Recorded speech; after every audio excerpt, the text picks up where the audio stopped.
विद्यार्थी मित्रांनो नमस्कार. मी प्राध्यापक डॉक्टर वैभव इंगळे.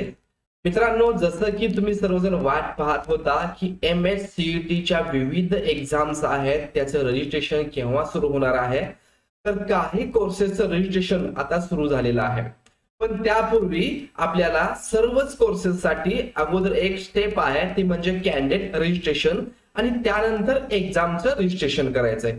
तर आता हे सीईटी सेलचं पोर्टल लॉन्च झालेलं आहे आणि तुम्ही ज्याही सीईटीच्या एक्झाम देणार आहात त्यासाठी तुम्हाला ही प्रायमरी स्टेज आहे, या पोर्टलला तुम्हाला रजिस्टर करायचं आहे. आणि हेच नेमकं कसं करायचं याविषयीची डिटेल माहिती लाईव्ह डेमो आज मी तुम्हाला दाखवणार आहे. मित्रांनो, व्हिडिओ सुरू करण्यापूर्वी असेच नवीन अपडेट LLB बाबत, BEd बाबत तुम्हाला हवे असतील तर चॅनलला आता सबस्क्राईब करा. संपूर्ण ऍडमिशन प्रोसेस होईपर्यंत तुम्हाला गायडन्स आपल्या चॅनलद्वारे मिळत राहील. सोबत आपल्या व्हॉट्सअप आणि टेलिग्राम चॅनलला जॉईन करायला विसरू नका. त्याची लिंक तुम्हाला डिस्क्रिप्शन बॉक्स मध्ये मिळून जाईल. चला तर सुरू करूयात व्हिडिओ. तर मित्रांनो, सर्वात अगोदर आपल्याला गुगल क्रोम वरती यायचं आहे. ही सेम प्रोसेस तुम्ही मोबाईल मध्ये करू शकता, लॅपटॉप मध्ये देखील करू शकता. इथं आल्यानंतर तुम्हाला सीईटी सेल असं टाइप करून सर्च करायचं आहे. त्यानंतर पहिली जी वेबसाईट आहे cetcell.mahacet.org, याची लिंक देखील मी तुम्हाला डिस्क्रिप्शन मध्ये दिलेली आहे. यावरती क्लिक करा. याच्यावरती क्लिक केल्यानंतर तुमच्या समोर अशा प्रकारचा इंटरफेस ओपन होईल, ज्याच्यामध्ये तुम्ही पाहू शकता की CET examination portal for academic year 2025-26. तर यावरती आपल्याला क्लिक करायचं आहे आणि इथं क्लिक केल्यानंतर तुम्ही जेही कुठली एक्झाम देणार आहात, LLB 3 इयर द्यायची असेल, LLB 5 इयर द्यायची असेल, किंवा तुम्हाला MHT CET द्यायची असेल, MEd द्यायची असेल, कुठलंही असेल तरी तुम्हाला या पोर्टलला अगोदर रजिस्टर करून घ्यायचं आहे. रजिस्टर केल्यानंतर तुम्हाला एक साइन इनचं लॉगिन ID आणि पासवर्ड मिळणार आहे. पण तो मिळवण्यासाठी अगोदर तुम्हाला इथं रजिस्टर, न्यू युजर रजिस्टर या बटनावरती क्लिक करायचं आहे. तर मी आता इथं पहा, रजिस्टर या बटनावरती क्लिक करतोय. इथं क्लिक केल्यानंतर काही बेसिक तुमची माहिती जी आहे ती तुम्हाला इथं एंटर करायची आहे. आता जसं की इथं first name and middle name as per HSC/SSC marksheet, तुमचं नाव आणि वडिलांचं नाव म्हणजे पहिलं नाव आणि मधलं नाव इथं टाकायचंय. त्यानंतर लास्ट नेम, ते देखील जसं तुमच्या 10वी 12वीच्या मार्कशीटवर आहे ते तुमचं आडनाव इथं टाकायचं आहे. त्यानंतर तुमचा ईमेल ID इथं प्रोव्हाइड करायचा आहे. मग तुम्हाला जो पासवर्ड सेट करायचा आहे, तुम्ही तुमचा हवा तो पासवर्ड इथं टाकू शकता. तो टाकत असताना कमीत कमी पासवर्ड हा 8 अक्षरांचा अंकाचा असावा. इथं पहा, इथं तुम्हाला काही इन्स्ट्रक्शन दिलेले आहेत, ज्याच्यामध्ये एक अप्पर केस म्हणजे कॅपिटल A to Z मधलं कुठलं तरी अक्षर, काही स्मॉल एखादं लोअर केस मध्ये टाकू शकता, एक नंबर आणि एक स्पेशल कॅरेक्टर. म्हणजे तुमचं नाव असेल तर नाव टाका, नावाचं पहिलं अक्षर कॅपिटल टाका, किंवा तुम्हाला जे काही टाकायचंय एक कॅपिटल, बाकी स्मॉल लेटर, त्यानंतर 0 ते 9 यापैकी कुठलाही एक अंक, त्यानंतर हॅश असेल, स्टार असेल, @ असेल, यापैकी एक कुठलंही स्पेशल कॅरेक्टरिस्टिक तुम्ही वापरून तुमचा स्ट्रॉंग पासवर्ड तयार करू शकता. जो तुम्ही इथं पासवर्ड म्हणून सेट करताय तोच परत एकदा इथे टाकायचा आहे, ज्याला आपण कन्फर्म पासवर्ड. इथला आणि इथला पासवर्ड सेम पाहिजे, कॅपिटल असेल, स्मॉल असेल, जे वर टाकताय तेच इथे टाका. त्यानंतर तुमची जन्मतारीख या ठिकाणी टाका आणि त्यानंतर रजिस्टर या बटनावरती आपल्याला क्लिक करायचंय. मित्रांनो, एक गोष्ट लक्षात घ्या, ईमेल ID इथं टाकत असताना ऍक्युरेट ईमेल ID टाका. जर इथं चुकीचा ईमेल ID टाकला तर तुमचं रजिस्ट्रेशन प्रोसेस कंप्लीट होणार नाही, कारण तुम्ही जो ईमेल ID देणार आहे तो चालू ईमेल ID द्या. याच्यावरती आपल्याला OTP येणार आहे, आपला ईमेल ऍड्रेस व्हेरीफाय होणार आहे. त्यामुळे जो तुमचा वापरातला ईमेल ID आहे, व्हॅलिड ईमेल ID आहे, तोच जसं स्पेलिंग आहे तसंच टाका. सर्व माहिती टाकून रजिस्टर या बटनावरती क्लिक केल्यानंतर आता तुमच्या समोर पहा, इथं ईमेल व्हेरिफिकेशनची स्टेज आलेली आहे. जे की मी तुम्हाला म्हटलं होतं की तुमच्या ईमेलला एक OTP जाणार आहे किंवा एक लिंक जाणार आहे. आता आपल्याला काय करायचं आहे, तर आपला मेल बॉक्स ओपन करून घ्यायचा आहे. आता या ईमेल मध्ये तुम्हाला एक लिंक आलेली असेल, तर पहा MHCET व्हेरीफाय ईमेल, तर यावरती क्लिक करून घ्यायचंय. इथं आल्यानंतर आता तुम्ही पाहू शकता व्हेरीफाय ईमेल हे जे दिसतंय याच्यावरती तुम्हाला क्लिक करायचं आहे.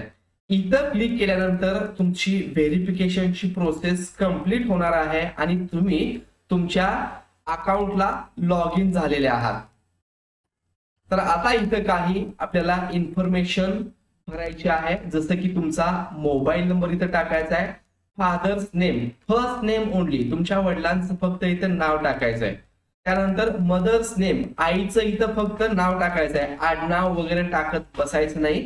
त्यानंतर तुमचं जेंडर काय आहे, मेल आहे, फिमेल आहे, ऑदर्स आहे ते सिलेक्ट करून घ्यायचं आहे. तुमची रिलीजन कुठली आहे, हिंदू आहे, जैन आहे, बुद्धिस्ट आहे, सिख आहे, ख्रिश्चन आहे, जे तुमचं कुठलं असेल ते इथं सिलेक्ट करून घ्यायचं आहे. त्यानंतर सिलेक्ट रिजन, तुम्ही खेडेगावमध्ये असाल, ग्रामीण भागातील असाल तर रुरल करा, सिटीमध्ये राहत असाल, अर्बन एरियामध्ये असाल तर अर्बन करायचं आहे. त्यानंतर सिलेक्ट मदर टंग, तुमची मातृभाषा कुठली आहे, तुम्ही आसाम बोलता, बेंगाली बोलता, गुजरात बोलता.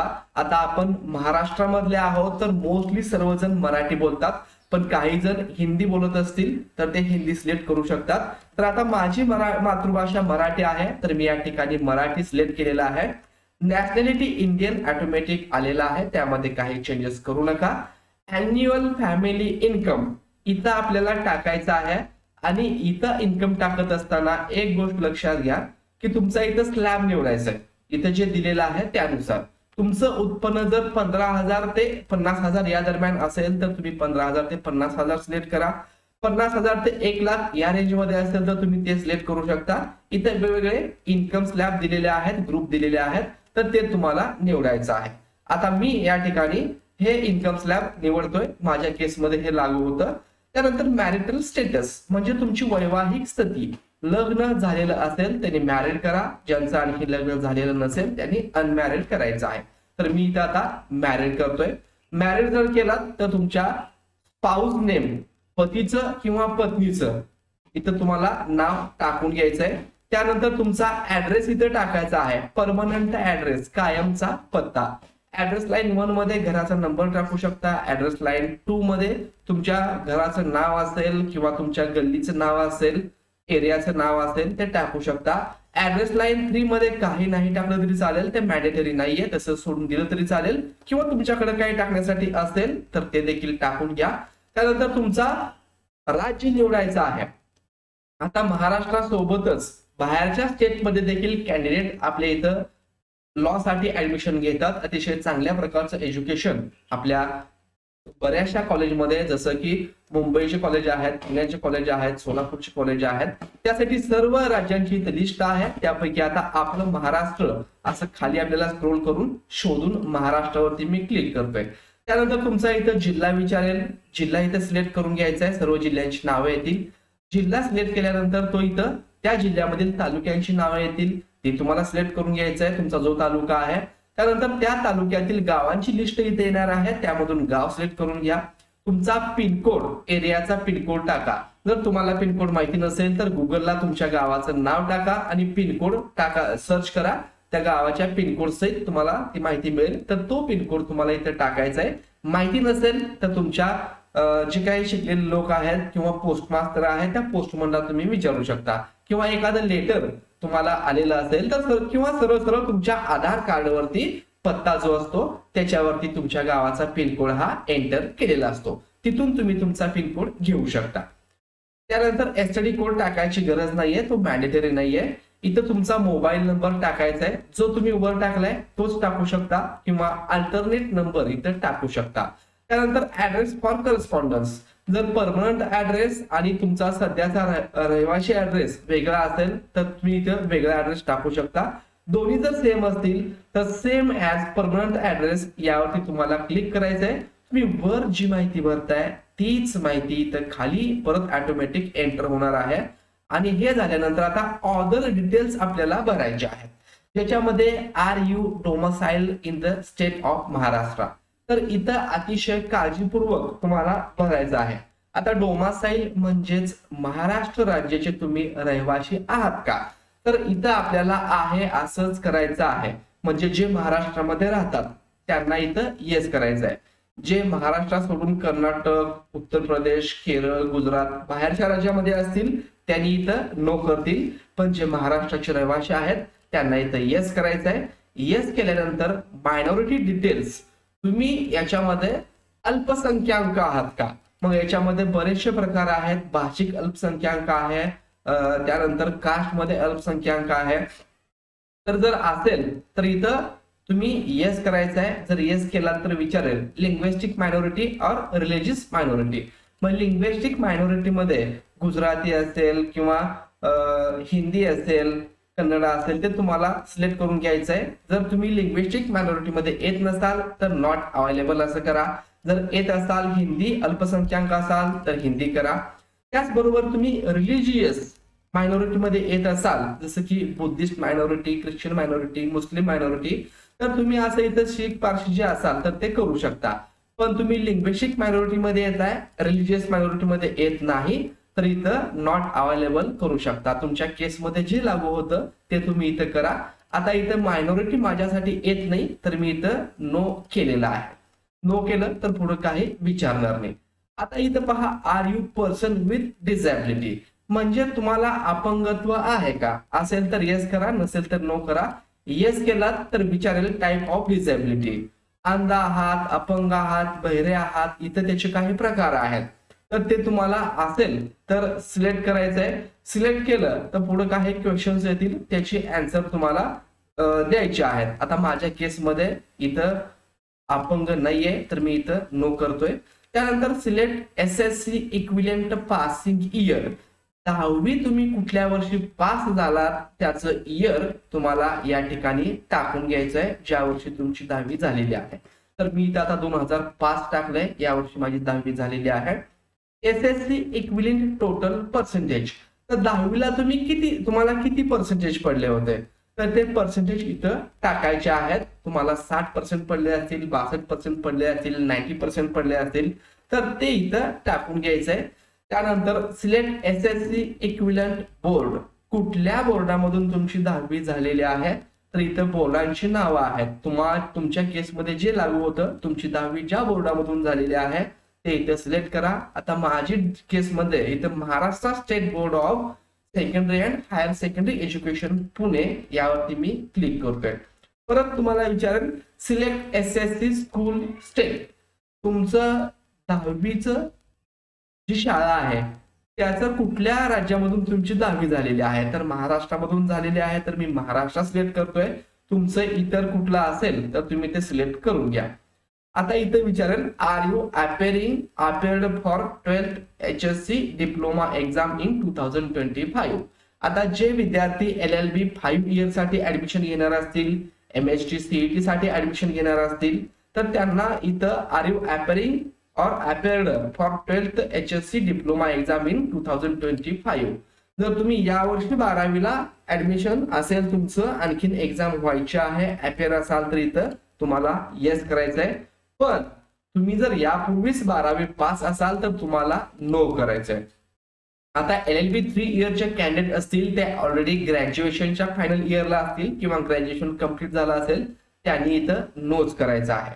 आणि नो केल्यानंतर select HSC diploma passing year, मग HSC किंवा HSC ला इक्विलंट डिप्लोमा कुठल्या वर्षी तुम्ही पास झालात ते वर्ष तुम्हाला या ठिकाणी सिलेक्ट करून घ्यायचं आहे. वर्ष सिलेक्ट करून घेतल्यानंतर select HSC diploma equivalent board, जसं 10वीचं बोर्ड सिलेक्ट केलं तसंच इथं देखील ज्या बोर्डामधून तुम्ही 12वी पास झालेला आहात, HSC पास झालेला आहात किंवा HSC ला इक्विलंट असा डिप्लोमा आहे तो पास झालेला आहात, त्याचं तुम्ही इथं बोर्ड सिलेक्ट करायचं आहे. त्यानंतर मार्क्स टाईप, तुमच्या मार्कशीट वरती पर्सेंटेज आहेत का CGPA आहे ते चेक करा. CGPA असेल तर CGPA ला क्लिक करा, पर्सेंटेज असतील तर पर्सेंटेजला क्लिक करा. आणि त्यानंतर मग HSC डिप्लोमा मार्क्स ऑब्टेन, जर पर्सेंटेज केलात तर तुम्हाला किती मार्क मिळालेले आहेत, 600 पैकी असतील किंवा 750 पैकी असतील, तुमचे एकूण किती मार्क आहेत त्यापैकी तुम्हाला जेवढे मिळालेले मार्क आहेत ते इथं टाकायचे आहेत. सपोज मला 458 मार्क मिळालेले आहेत, किती पैकी, तर 600 पैकी, तर असं इथं मी टाकणार आहे. तर इथं 76.33% असं आलेलं आहे.